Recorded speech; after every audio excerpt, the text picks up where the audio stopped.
Namaste. Today, what you're seeing here is the largest robotics competition of our country with 60% participation from government school students. And we have 2,000 participants at the Robotics India Championship 2024. 60% of them are from government schools and 40% are from the private sector schools and colleges. This pinnacle event is the pinnacle event actually comes together where we run the program in 8 states of India. Our trainers run the program in the whole academic year as a part of the curriculum. What you see here today is the children learning coding, robotics, AI, IoT, which is then transpired into an impact area, and that impact area is the Robotics Championship. In 2023, out of the 1,000 participants that were there were 9 children from Zilla Parishad and Municipal Corporation schools that traveled to Estonia, which is a tiny nation in Europe, and that nation is where the largest number of unicorns per capita come out. They went there for the Robotics International Championship and competed against participants from 55 countries, and we won 2 podium positions, all girls team in the top 5 at the Robotics International. So this year our aim is to bring more children to Robotics International and put India on the podium position of the technological innovation landscape. Thank you. Your introduction. Payal Rajpal, me director robotics India आणि आज आपली जी ही स्पर्धा आहे robotics India national 2024ची, इथे 2,000 विद्यार्थी आले आहेत भारतातून. हे विद्यार्थी शाळेचे आणि कॉलेजचे विद्यार्थी आहेत जे आपले रोबॉटिक्स, आर्टिफिशियल इंटेलिजन्स, कोडिंग, IoTचे प्रोजेक्ट इथे सादर करत आहेत. तर इथे जे पाठीमागे चालू आहे आता ह्याला आपण लाईन फॉलोवर कॉम्पिटिशन म्हणतो. तर लाईन फॉलोवर कॉम्पिटिशनमध्ये जो ट्रॅक आहे हा 8x10 फीटचा ट्रॅक, कुठलं पार्टिसिपेंट हा ट्रॅक फास्टेस्ट आणि shortest without making an error completes the track, हे लाईन फॉलोवरचा असेन्स आहेत. असेच 4-5 अजून स्पर्धा आहेत. तर ही जी मुलं आहेत याच्यामधली 60% मुलं आपल्या जिल्हा परिषद शाळेतली, म्युनिसिपल कॉर्पोरेशन शाळेतली, भारतातल्या 8 स्टेट्समधून इथे आली आहेत. दुसरे जे पार्टिसिपंट्स आहेत ते आपले प्रायव्हेट शाळेचे आणि प्रायव्हेट कॉलेजेसचे मुलं आहेत.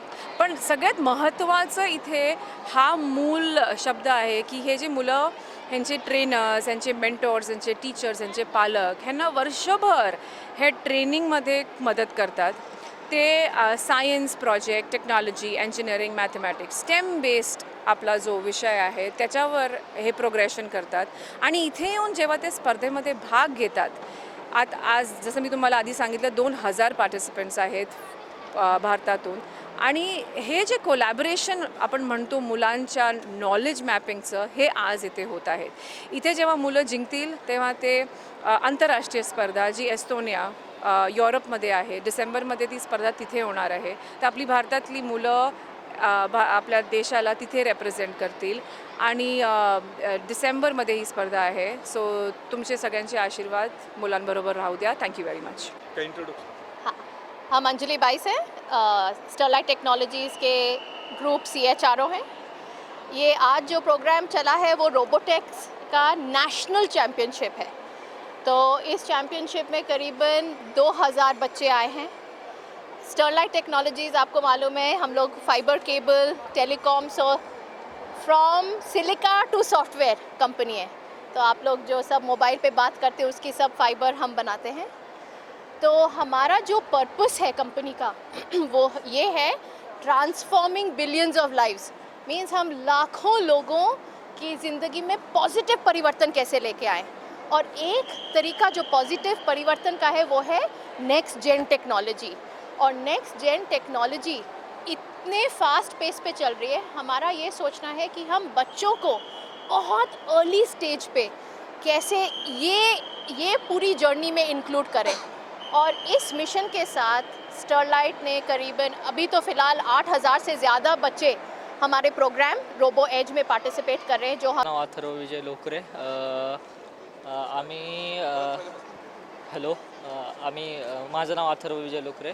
आम्ही सिंहगड इन्स्टिट्यूटकडून आलेलो आहे. आम्ही म्हणजे अशा बऱ्याचशा कॉम्पिटिशनमध्ये पार्ट घेतले, रोबोसुमो, मेश सॉल्वर, लाईन फॉलोवर आणि आमची ओव्हरऑल टीम मीन्स 40 स्ट्रेंथची आहे. तर आत्ता आमचं मीन्स काम पण चालू आहे आणि आता एक इव्हेंट पण होतं, तर त्यात आम्ही रिसेंटली लगेच उतरणारच आहे.